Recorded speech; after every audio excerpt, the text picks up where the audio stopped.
Vamos a hablar esta noche de Alejandro de Macedonia y contaremos algunos aspectos de su vida.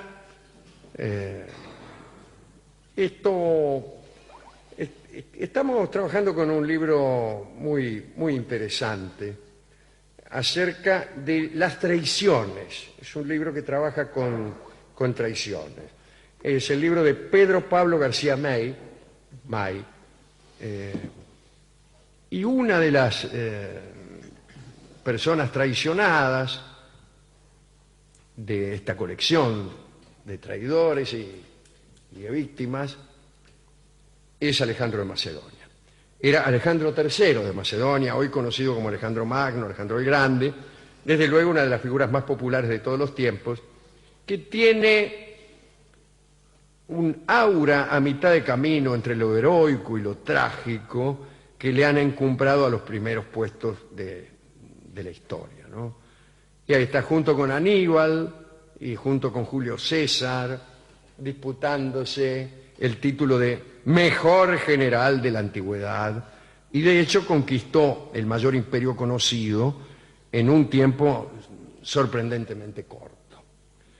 Como todos los personajes semilegendarios, su vida está cargada de hechos prodigiosos. Ya desde el mismo momento de su nacimiento, en Pella, la capital de Macedonia, pues coincidió con tres noticias. Qué curioso, hace una semana más o menos recordamos este episodio. Tres noticias victoriosas para su papá, Filipo de Macedonia. El triunfo militar del general macedonio Parmenión sobre las tropas ilirias, la conquista de una ciudad portuaria asediada por Filipo y la victoria del carro de Filipo en una carrera que se disputó el mismo día, ¿no? Justo ese día nació Alejandro de Macedonia. También me atrevo a hacer un aporte personal a justo ese día. Había un señor en la antigüedad llamado Eróstrato que deseaba, tal como lo desea usted, Barton, que todo el mundo hablara de él. Y entonces concibió la idea de incendiar el templo de los romanos, dicen el templo de Diana, pero es el templo de Artemis, ya que son tiempos griegos todavía. El templo de Artemis en Éfeso. Y habrá pensado Eróstrato, si yo quemo todo, mi nombre no morirá nunca, todo el mundo lo recordará para siempre. Y efectivamente ardió el templo y los jueces lo tomaron a Eróstrato y como castigo adicional al que seguramente le habrán aplicado, dictaron una prohibición, la de nombrar a Eróstrato en toda la Hélade, en toda Grecia. Nadie podía nombrarlo. Pero, incompetencia, la historia fue violando esa disposición de los jueces griegos y hoy, 3.000 años después, sí, 2.323 más 15,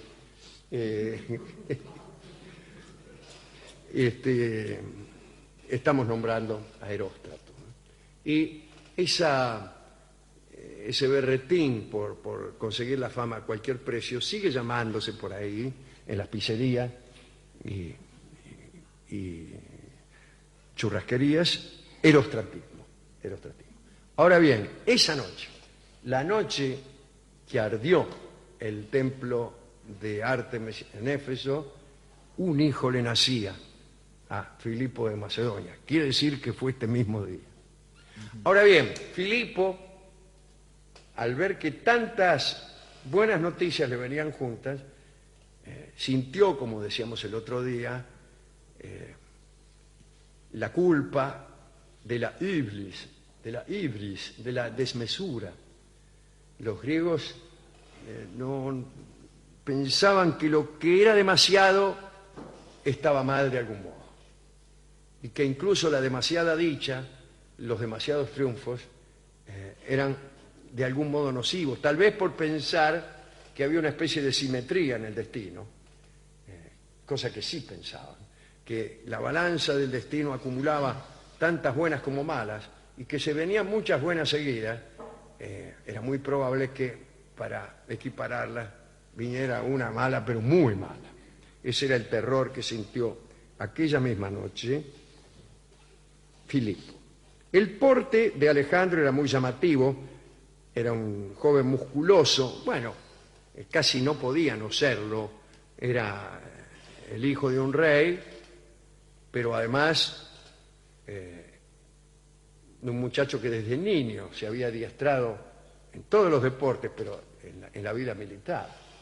De manera que lo más lógico era esperar una musculatura. Era rubio o quizá castaño claro, tenía maneras muy enérgicas, un carácter sensible y ojos heterócromos, es decir, era zarco con Z. El izquierdo era marrón y el otro era gris, lo que para muchos de sus supersticiosos contemporáneos era una prueba de que estaba protegido por los dioses. No solo López May ha dado este dato, pero creo que es este dato de tener Alejandro un ojo de cada color, yo lo encontré por primera vez, ¿cómo se llamaba el ministro de Cultura de Gaulle? Ahora te digo, es un famosísimo escritor y pensador francés. Malraux, André Malraux. En un librito de André Malraux sobre Alejandro de Macedonia sale esto de los ojos. Después yo no lo volví a encontrar en ninguna parte, hasta que ahora parece que López May también lo encontró en algún otro lado. Y yo creo, me parece, a ver si me acuerdo bien, me parece que Aníbal, el otro gran general, junto con Julio César, también tenía una particularidad parecida en la vista, que yo no sé si era medio tuerto o si también como Alejandro tenía un ojo de un color y otro de otro. A ver si alguno, si está Felipe Piña, o Ulanowski, que son los que siempre saben lo que ha ocurrido, y me saca de esta, no sé si duda, de esta sensación de saber algo, pero sin estar seguro de saberlo, que es como sé yo las cosas. Bien. Creer que Alejandro estaba protegido por los dioses era una creencia que estaba avalada quizá por algunos sucesos también. Por ejemplo, no fue aplastado por el hermoso y enorme caballo que su padre Filipo. El nombre de Filipo, como puede sospecharlo cualquiera filólogo en pantuflas, quiere decir precisamente amante de los caballos, ¿no? Filo, hipo, ¿no? Es un caballo que compró Filipo para su ejército y que nadie había sido capaz de montar y domar hasta que el niño Alejandro, ante el asombro de los presentes, consiguió hacerlo. Parece que Alejandro fue el único que se dio cuenta de que el animal era muy asustadizo, hasta el punto de que huía incluso de su propia sombra. Entonces lo montó y lo hizo mirar siempre al sol, ¿no? Hasta que logró que se acostumbrara. Lo llamó bucéfalo, que significa cabeza de buey, y sería su montura favorita hasta que años más tarde murió Bucéfalo en la batalla de Hidaspes, allá en la loma del Paisano, en el Asia. Entre los profesores del joven príncipe, el más importante, como bien saben ustedes, fue Aristóteles, el filósofo, quien se convertiría en su maestro a la edad de 13 años y le enseñaría política, elocuencia, ciencias naturales, entre otras materias, ¿no? Tocaba incluso la cítara, era un muy buen citaredo Alejandro, pero su padre lo reprendió. Un día estaba tocando el tipo la cítara Y voy a tocar algo, ¿no?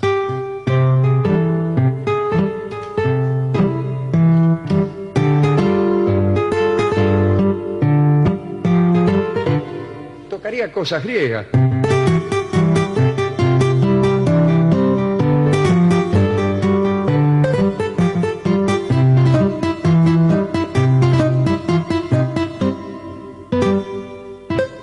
Y Filipo le dijo: tocas demasiado bien para ser un noble. Los griegos creían que las actividades manuales, lo banáusico decían ellos, no eran cosas para los macanudos. Había que dejarlas para la gilada. Entonces, decía, no, un hombre noble no puede tocar bien la cítara, puede tocar más o menos, pero bien no.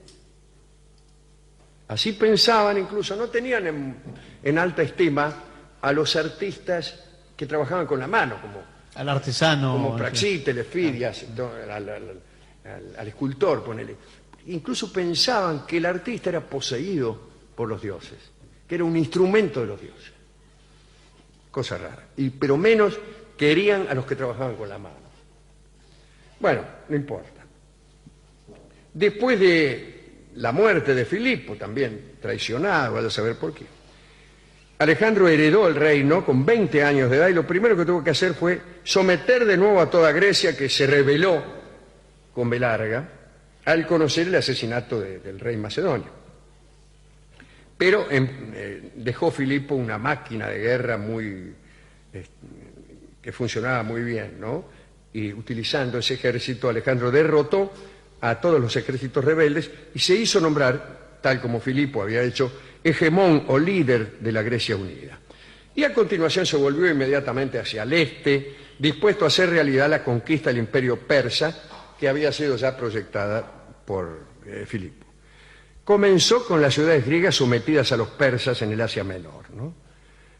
En el Asia Menor era Grecia también en aquel tiempo. Lo que hoy es Turquía, todas esas islas, eran griegas, ¿no? No es que uy, son griegos ocupando Turquía. No había Turquía en aquel entonces. Muy bien. Liberó toda esa zona después de la batalla del Gránico, donde estuvo a punto de morir apuñalado por la espalda. Salvó la vida gracias a uno de sus amigos, el general Clito, el negro Clito, que mató al enemigo antes de que asestara su golpe mortal.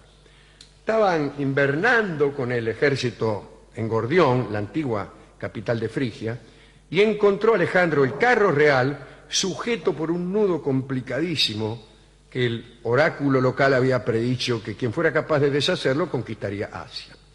Ya sabemos esto, muchos trataron, no lo lograron, pareció Alejandro, lo cortó con un solo golpe de su espada, y en ese momento se desató una tormenta que muchos interpretaron como la aprobación de Zeus. Siguió su campaña triunfalmente, derrotó por primera vez al rey persa Darío III, Darayawa, en la batalla de Isos, conquistó la Fenicia y la isla de Tiro. Acá dice la isla de Tiro, en realidad las tres ciudades de Fenicia, como saben ustedes, eran Biblo, Sidón y Tiro. Pero había dos Tiros, Tiro y Nueva Tiro. Nueva Tiro era una isla ya famosa 1000 años antes, en épocas del Segundo Imperio Egipcio. Y era casi como una prolongación de Tiro, que primero fue una isla y después empezaron a hacer un puente, qué sé yo, hasta que quedó como una especie de istmo que se fue engrosando, que yo creo que ahora no es una isla, me parece, si es que es algo, yo qué sé. Esa era Nueva Tiro, era una ciudad de Fenicia, ¿no? Bueno, allí en Nueva Tiro, donde incluso en un tiempo, muchos años antes de Alejandro, había edificios muy parecidos a los edificios de departamento de hoy. Digo, tendrían 5 pisos, 6 pisos, que se iban construyendo cada vez más finito. Así un piso, el de abajo más ancho, el otro, de esa manera se conseguía. Bueno, siguiendo las técnicas que ya los los asirio-caldeos tenían con la construcción de los zigurat, ¿no? Que se iban haciendo cada vez más finitos hasta que el piso de arriba era una risa. Bien. Allí se hizo proclamar hijo de Amón, un título reservado a los faraones, digo, siendo que Nueva Tiro era una ciudad de Fenicia, pero bueno, recibió tras ser probablemente iniciado en los misterios en un oasis ahí, bueno. Derrotó al monarca persa, a Darío, otra vez en Gaugamela. Después de esta batalla, Darío, que era Darío III, fue traicionado por sus propios nobles y asesinado, y entonces Alejandro se hizo con el imperio persa. No todos amaban a Alejandro, mucha envidia, mucho odio, cansancio de sus generales por la campaña interminable de expansión hacia el este del mundo, y entre los primeros traidores figura Árpalo, un antiguo mentor de Alejandro, probablemente hermanastro suyo, tesorero del ejército. Poco antes de la batalla de Isos se las tomó, huyó a Grecia con el tesoro, para disfrutarlo junto a un amigo suyo llamado Taurisco. ¿Cómo me gustaría tener un amigo llamado Taurisco? Al cabo del tiempo decidió volver junto a Alejandro y pedirle perdón, y Alejandro lo reinstauró en su cargo. Esta sorprendente decisión ha desatado todo tipo de hipótesis. Algunos piensan que tal vez Árpalo no fuera un traidor, sino que estaba en misión secreta dictada por el propio Alejandro. Pero bueno, no obstante, tiempo después, mientras Alejandro perseguía al rey persa Darío, Árpalo se quedó con el tesoro en la ciudad de Ecbatana, desde donde se garpaba, facilitaba el equipo, provisiones, guerreros al ejército, incluso libros, y iba viajando a la retaguardia Árpalo, ¿no? Y por ahí llegó a Babilonia y ahí cayó en las corruptelas y excesos del poder y despilfarró parte del tesoro. Bueno, cuando volvió Alejandro de sus conquistas en la India, llegó hasta Lindo,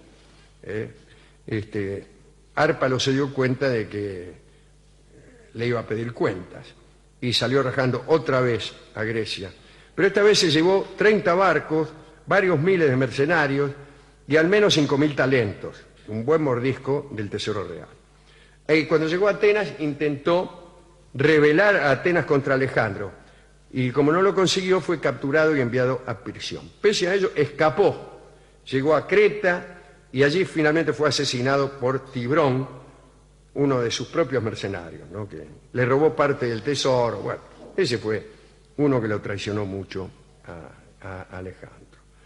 Varias conspiraciones tuvo en su contra, como la llamada Conjura de los Pajes, que implicó, entre otros, a Filotas. Atención a este nombre.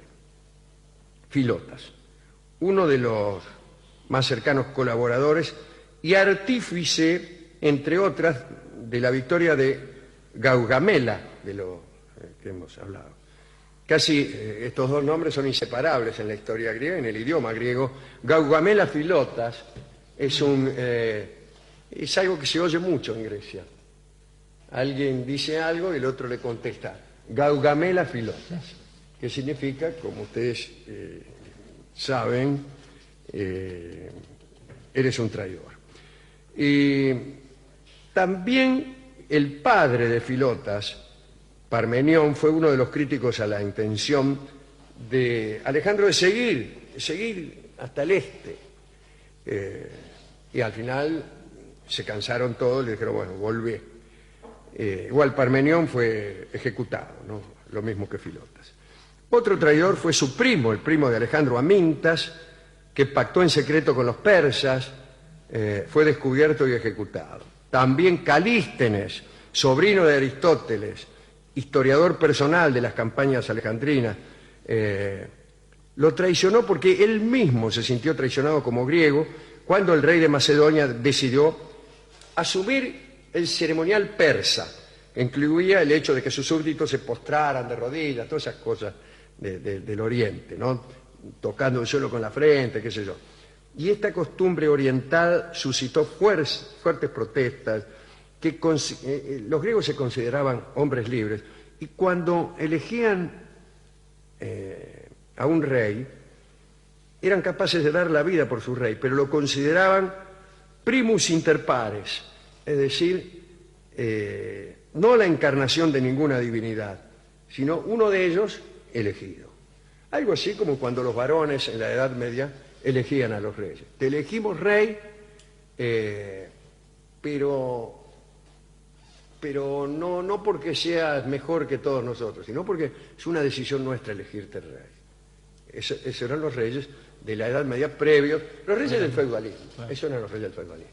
Después vienen los reyes absolutos, que eso sí, no eran, tenían algo de divinidad. No eran divinos ellos, pero gobernaban en nombre de Dios, ¿no? Sí, sí. O sea, la monarquía tenía origen Divino.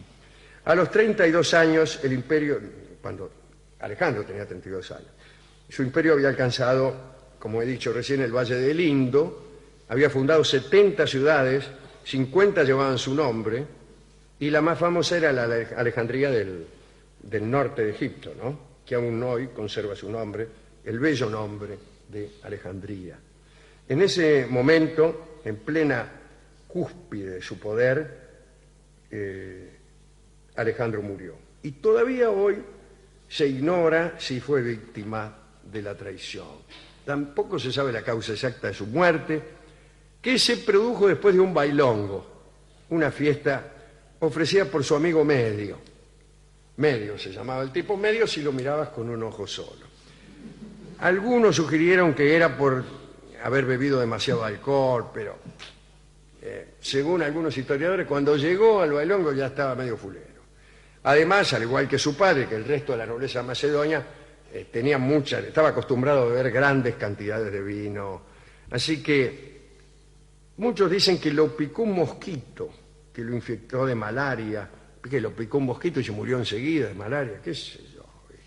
Bueno, durante muchos siglos, sin embargo, se ha creído que la causa real de su muerte fue el envenenamiento, sí señor.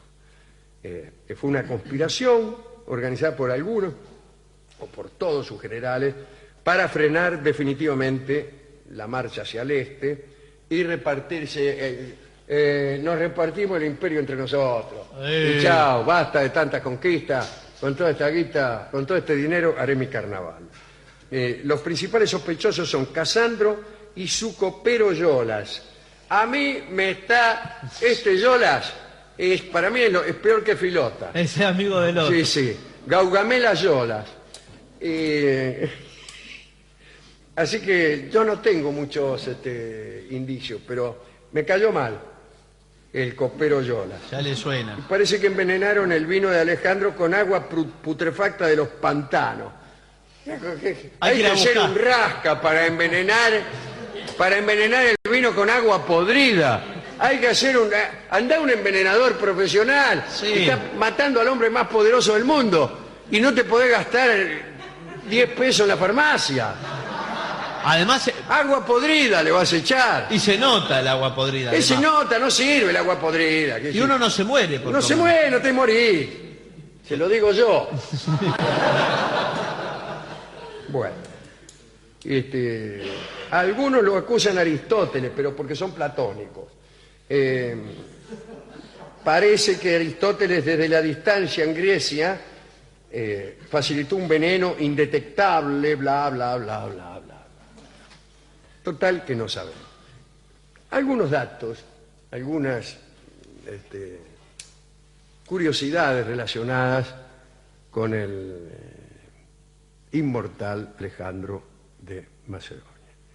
50 ciudades llamadas Alejandría. Está muy bien, ¿eh? Está muy bien. Digo, porque a mí me gusta ese nombre. Vamos a escuchar un tango que fue compuesto, digamos, como una contribución a la polémica y que se refiere a la muerte de Alejandro. Se llama el tango Gotas de Veneno y manifiesta la opinión del autor de ese tango acerca de la causa de la muerte. Está también de acuerdo en que fueron gotas de veneno las que le produjeron la muerte a Alejandro de Macedonia. ¿Qué sabe, señor? El tango no dice mucho, seguramente para no malquistarse con el comisario. Vamos a escuchar entonces Gotas de Veneno, un tango alejandrino, es decir, de versos de 14 sílabas, en la versión de un extraordinario cantor, Jorge Casal.